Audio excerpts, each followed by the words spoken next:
Son illər marketlərdə satılan məhsulların üzərində palma yağı ifadəsini görmürsünüz. Sevinməyin, tərkibi dəyişməyib. İstehsalçılar məhsulların üzərindəki yazılarla oynayır.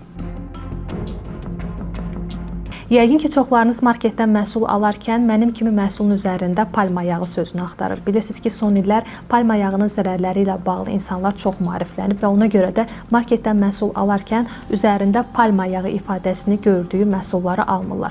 Lakin istehsalçılar son illər belə bir fırıldaq əl atıb. Deməli, məhsulun üzərinə palma yağı ifadəsini yox, qismən hidrogenləşdirilmiş bitki yağı, yaxud hidrogenləşdirilmiş yağ və yaxud da ki, bitki yağı əvəz edicisi ifadələrini yazırlar. Yəni, siz məhsulun üzərində palma yağı sözünü görmürsünüzsə sevinməyin. Adlarını qeyd elədiyim bu cür ifadələr varsa, bu da palma yağı deməkdir. Çalışın ki, məhsul alarkən bu nüanslara mütləq diqqət edin və aldanmayın. Videolarımızın davamının gəlməsini istəyirsinizsə, bəyən düyməsinə basmağı və bu videonu yaxınlarınıza da göndərməyi unutmayın.